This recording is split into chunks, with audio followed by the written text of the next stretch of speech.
I think we could all be in agreement that the first half of 2.4 was an incredible step up from 2.3. Please, keep it away.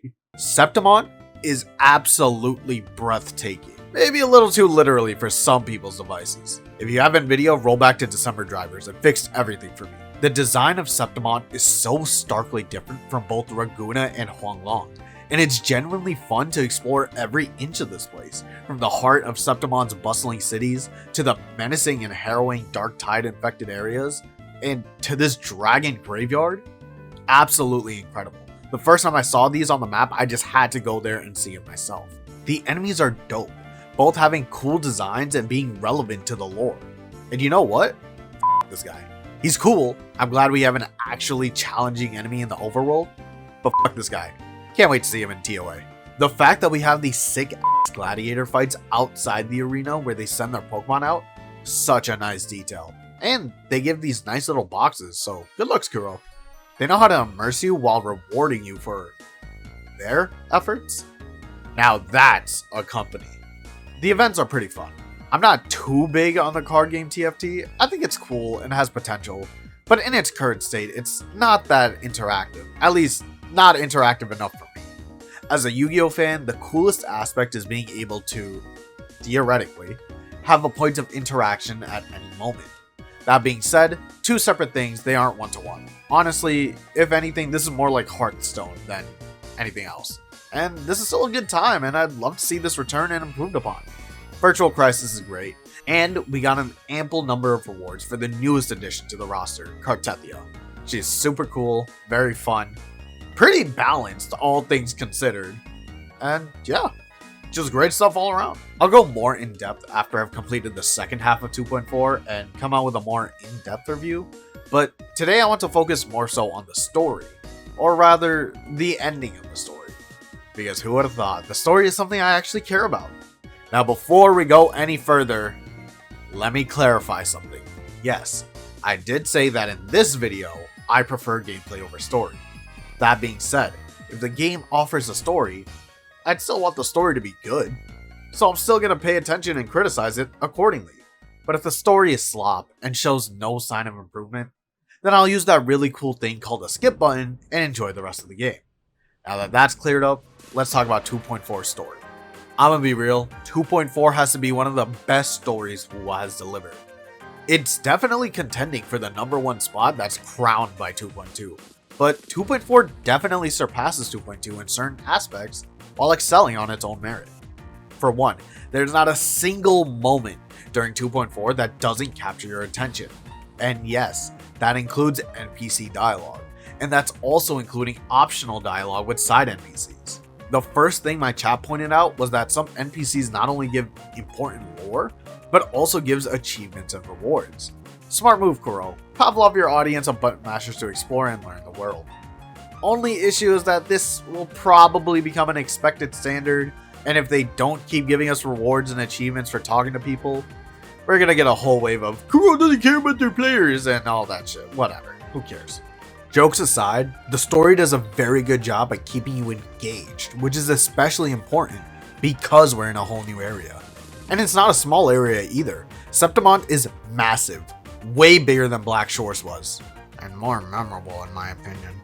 So nailing the vibe and the atmosphere of Septimont was key. It's a well-paced story ranging from about 2 to 3 hours, so you can honestly knock it out in 2 sessions or 1 if you're really down to clown. This is so important because this really helps the audience's retention while making it easy to absorb and remember minor details that they might forget if the story was even longer. That's why a lot of games are split up into acts or chapters. So kudos to Kuro for making a pretty tight plot contained in a reasonable amount of time. That being said, I'll talk more about that stuff in an official review of 2.4. As of right now, there are some things that I'm a little iffy about regarding 2.4's story. And it all mostly ties into the cliffhanger that they left us on. With an incredible ending cutscene, the story just kind of ends. That's because they actually split up the story into 2 acts. Shadow of Glory that we played throughout the most current half, and then Flames of Heart, which will be coming up shortly. As far as I can recall, this is the first time they've ever presented us 2 acts of a story in one update. tactfully spacing them apart to create hype and tension, while also ensuring that there will be something to do during both halves of the patch, which honestly has been a huge complaint I've had. Patches deliver with good content, but a lot of it ends up feeling front-loaded, and then by the second half of the patch, it feels dead and less motivating to get on. So them splitting it up, very solid idea.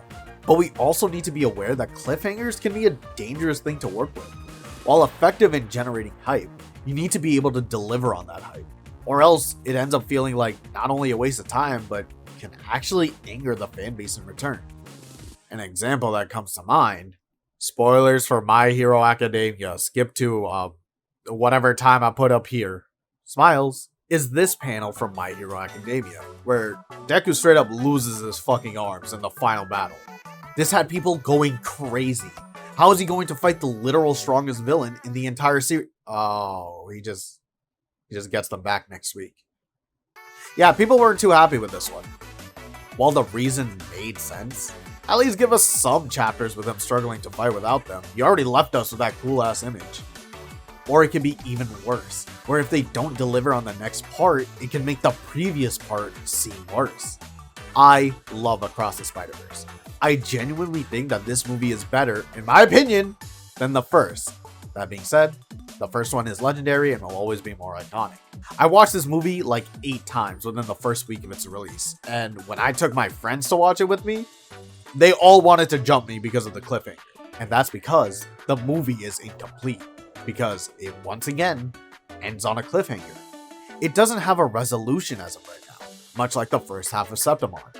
And with how much Beyond the Spider-Verse has been delayed, if they don't deliver after all of these years, not only will it leave a sour taste in everyone's mouth, and you'll probably see outcry, but it can actively tarnish and ruin the previous half of the story. It'll make it feel like a waste of time. This is especially because of some really important questions that Kuro has us thinking about. With the reveal of Frolova being our 2.5 featured resonator, a lot of people have been talking about what her character arc is going to be, with people being divided regarding a redemption arc. A lot of people want her to remain a villain, while some don't mind. While I do agree that having her remain as an antagonist, keyword antagonist, not a villain, would be dope, I wouldn't oppose her having a redemption arc, but I don't want it to be crammed into a companion quest or a single story chapter.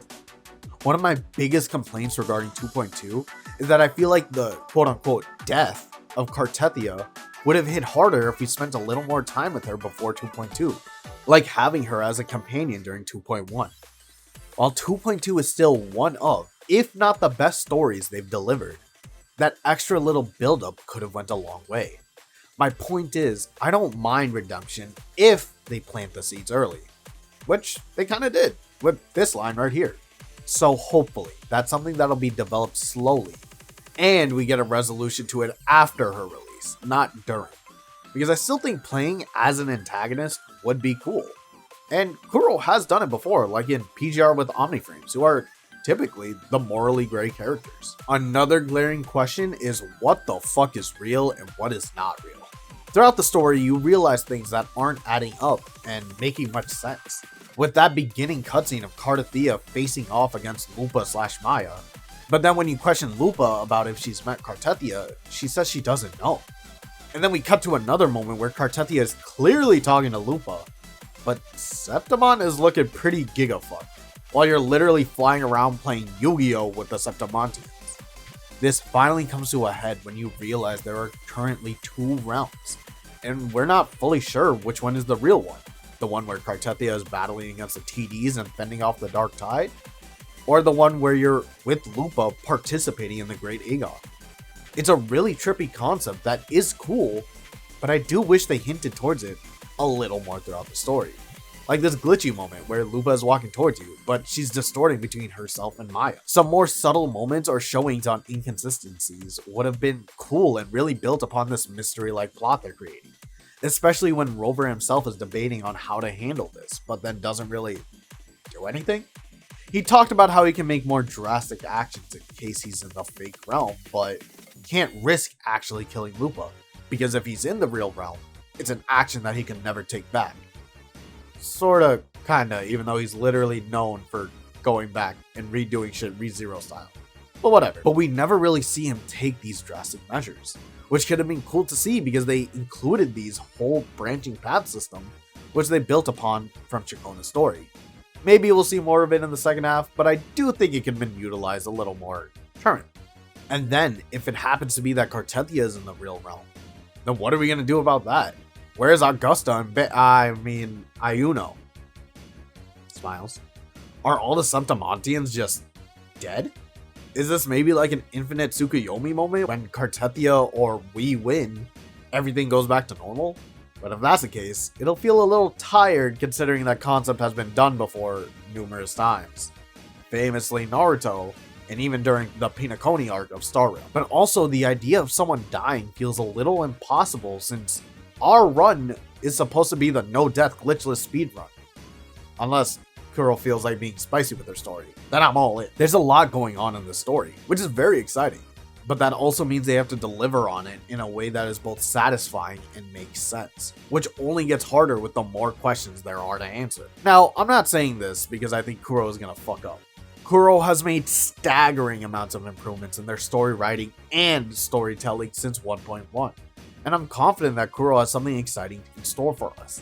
But I'm also not going to be a blind muppet that assumes Kuro can do no wrong, and then be mad when it doesn't perfectly live up to hype. Or even worse, cope and pretend like it does. The second half of 2.4 will fully give me the confidence in saying that gone are the days of bad stories in WuWa. Even though I feel like WuWa has a shit ton of iconic stories, but that's a bit for another time. And Wuthering Waves can deliver a strong story consistently, which is all I want.